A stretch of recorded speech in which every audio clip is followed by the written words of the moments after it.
Right now, I'm very excited to introduce our next guest. And Fran, is it Fran Lambrick? Yes. And Fran, the film's called I Am Chut Wutty, and we're going to learn all about Chut Wutty and who he was and what he did and how you got motivated. But welcome, first of all, Fran. Thank you. It's great. Where did you come from? I came from Cambodia, but originally I'm from the UK. Okay. You flew from Cambodia to be here? Like, how long ago was that? Are you tired? I am still tired, yeah. Okay. So it was like 4 days ago, but the flight was very, very long. So there was a lot of time traveling. I arrived on Thursday morning. All right, so you're still experiencing a little bit of the jet lag. Yeah. Have you been to the Wild and Scenic Film Fest before? I haven't, no. All right, well, welcome. Thank you. All right, well, tell us about, it's good to have you. So tell us about Chut Wutty, first of all. So Chut Wutty, he was a very, very charismatic Cambodian activist who is, I met him in the forest actually, like on a day when we were shooting. We were going to a patrol, to like a protest of about 500 people initially. It sort of later became fewer people, but it was in the site of a rubber concession where this company was like clearing forest, and they were cutting down like a huge number of trees that like the communities like really need and like use for their livelihoods, like from sustainable like collection of resins. And so there was like a lot of anger and a lot of like vibrancy and energy and sort of this feeling of like power among those people. And Ritchie was sort of one of the, you could describe him as one of the leaders. Like he wouldn't have said that, but he was like one of the advisors, like one of the very prominent people in this network. And sort of the first day of the first moment I met him, he was like, I was like, oh, are you Wutty? Because I had heard about him, actually from another filmmaker. So I had seen an interview with him. How do you pronounce his last name? Wutty? Oh, so it's a very confusing Cambodian name. So his last name is actually Chut, which he put first in a Cambodian name. And his first name is Wutty, which is pronounced like as if the W is a V. Got it, okay. Yeah, and it's actually pronounced also with a kind of H after the T, but yeah. So you find him in the woods? Yeah, so we met and I sort of went up to him and said, oh, you Wutty, because I had heard about him. And he said, oh, yes, I am. And he sort of jumped up and was like, who are you? What are you doing here? And had this like incredible kind of energy and immediate engagement and focus. And sort of that was my first impression of him. And a few hours later, like we were burning some of the like cut timber, like the activists were burning some of the cut timber, so like they do that to stop the loggers from being able to make any money from this like luxury hardwood. So it was sort of millions of dollars of timber being burned, and I was sitting next to him, having this talk, and he was really excited about the film. He wanted to know sort of who I was and also about my research in the forest. Sure. And he was sort of giving me the rundown on like everything that I really needed to know about like the corruption, how it functions and stuff. And then the soldiers arrived and attacked him at gunpoint. Were you there when this was happening? Okay. Yeah. And what is that experience like? I'm assuming that doesn't happen in your everyday life, no. Right? So see something like that. Tell me about your own personal experience when that happened. So I was terrified. I was, he was sort of asking, like, when we saw them coming towards us, he was like, oh, should I go away maybe? Should I run away or should I stay here? Sort of like thinking out loud. And I was like, I don't know. Never faced this kind of situation handled this before. Yeah. And so I sort of just, and he decided to stay sitting there. So I just sort of sat back down next to him and was like, okay. And I was, this like big kind of thug came up behind us and was like really kind of intimidating and like speaking in Khmer very like, kind of quickly and like saying like, come to the truck and you need to leave and da da da.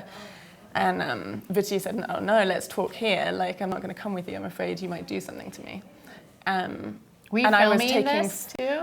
I was taking photos. So I was sitting right next to Ritchie and kind of taking photos like up behind you kind of want to like under the radar, right? And then it got really heated and I turned off my camera because I thought like that might anger this guy. And then he like grabbed Ritchie around the neck and pushed him to the ground, and then all these other kind of soldiers came and I was holding up my camera and like as if to film but like shaking so much, I actually didn't turn my camera on again. And like my co-director and like another camera person who was with us, like kind of came up from behind because everybody else was quite far away at this moment.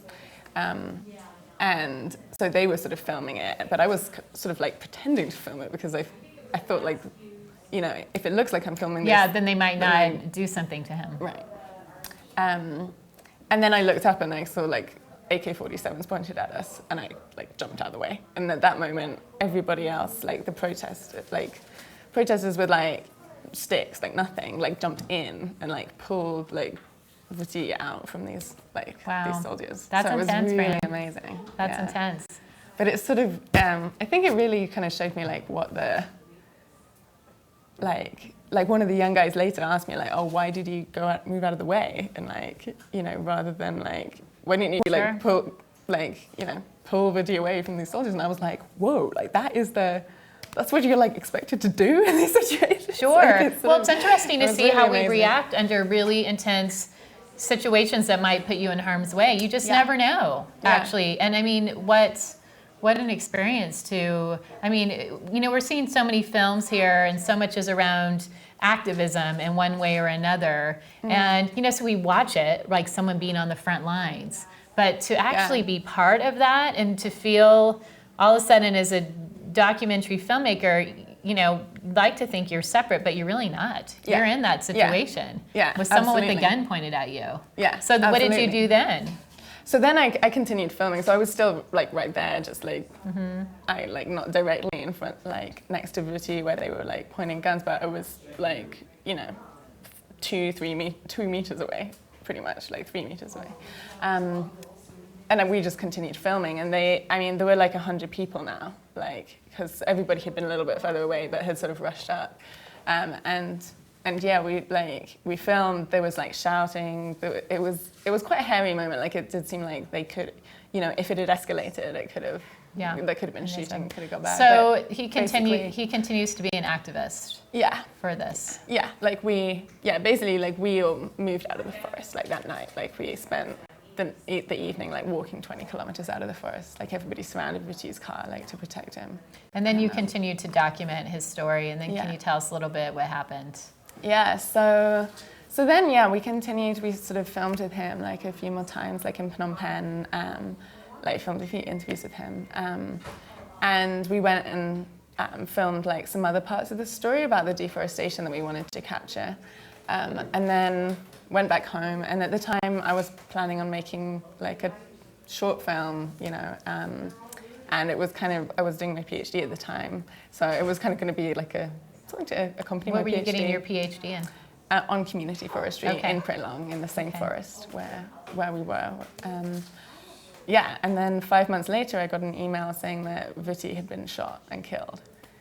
So then it was sort of deciding to go back, and the whole thing sort of, it was really shocking, like personally, but also like it sort of changed the film completely and kind of changed my life for like, for a long time, because I then, you know, decided we have to go back and keep making this film. Yeah, because now you have a mission. Captured him. Yeah, you have a mission. Yeah. So, what are you hoping? You know, to be able to have this platform here at Wild and Scenic. Obviously, you came a long way to be here. What do you want everyone to help? What do you want them to take away from this experience and watching the film? And then also, what can we help? What can we do to help support? Great. So what I would really like is the first thing is like it's really important to me that people get to kind of like meet Ritchie and be inspired by that in a way, because watching the film, like enjoying that kind of like the energy and the hope of that whole movement and commitment, and then what we're doing now is like with the film is like starting a campaign to support environmental defenders who are at risk. So people like Ritchie who are like in fear of their lives and like doing this very important work, like, you know, facing physical risks to their safety. And like what we really want to build is this sort of connection between activists, you know, in the West, in the US, in the UK, and like Europe and other places that are like, you know, not physically at risk, but really want to support these kind of causes, and the activists like at the grassroots on the front line. So look that up. We actually haven't like established like things on social media, but if you follow the film, then it'll start to happen. It'll appear. Yeah. It'll start to happen. And that's a big part too of a lot of the films here as well, is that they become like socialist, not social, but social movements, social campaigns. It's more than just a film. Yeah. It's like really creating action as well. And I know WOW and Scenic helps serve as a platform too to inspire action around that. So what are your, obviously with the campaign, what are some of your next steps? Like what are you doing now? So we're organising like a meeting in Oxford in the UK with activists from Cambodia and from West Africa. So my partner who I'm developing the campaign with is like doing very similar work in West Africa with activists there. And Brazil, so another couple of people who we're working with are working there. And we're bringing together sort of people who are like, you know, frontline activists to talk about like their experiences, the risks they face and how support could be better, you know, more accessible to them, like better directed towards their needs. And so bring them together with like international organizations and lawyers and academics and like, and that's sort of one of the first steps.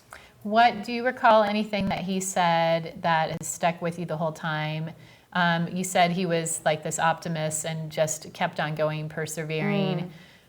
Is there something you want to share with any of his words of wisdom that has even inspired you to keep doing this? One of my favorite quotes from him that is actually, it is in the film, is he said, he was talking about like why he does this, and he was saying like, but also talking about like these companies that are destroying the environment, and he was saying, you know, like wealth is important, like we also shouldn't neglect that. And he was like, you know, I would like to be wealthy, but also I want to see people live with freedom. And it was this sort of justice about like, you know, he was saying like, how come like if you steal like a house from somebody in Phnom Penh, like, or if you steal a car, you'll be in prison, but like these people living in the forest are having, you know, their livelihoods destroyed and taken away and cut and taken out under their eyes, and they have no justice. Yeah, it's interesting, huh? Yeah, but that idea of like to live with freedom, I think, to live with freedom. With me.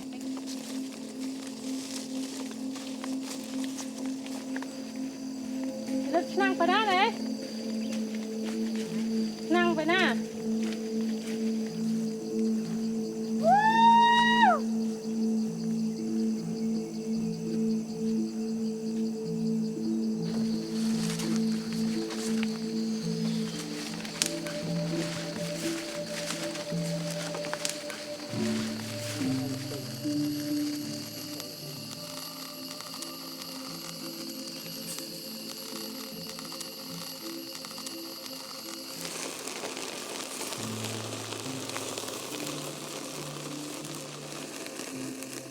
ពេលហ្នឹងទៅពីដើមលោកតាព្រៃឡង់នឹងស័ក្តិសិទ្ធណាយើងទៅចូលទៅយកសត្វក៏មិនបានដែរពេលសង្ហាយវាឈប់អស់ហើយពីព្រោះបាត់បង់ជំនឿខ្លះនៅជំនឿខ្លះបាត់បង់ជំនឿសាសនាព្រះពុទ្ធឬថាជំនឿដើមភាគតិចវាបាត់បង់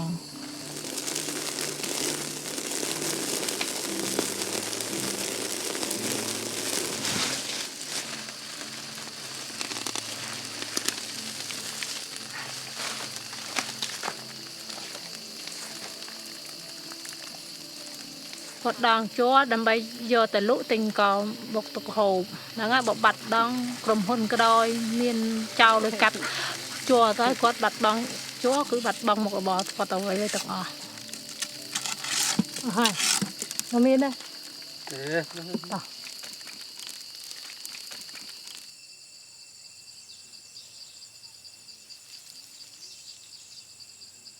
Chut Wutty ថាបញ្យល់ទៅសហគមន៍ថាកុំឲ្យខ្លាចសហគមន៍ពីព្រោះយើងធ្វើផ្លូវទៅយើងធ្វើតាមច្បាប់យើងកុំឲ្យខ្លាចគាត់មកបញ្យល់យើងពីសិទ្ធគាត់ចូលប៉ុណ្ណឹង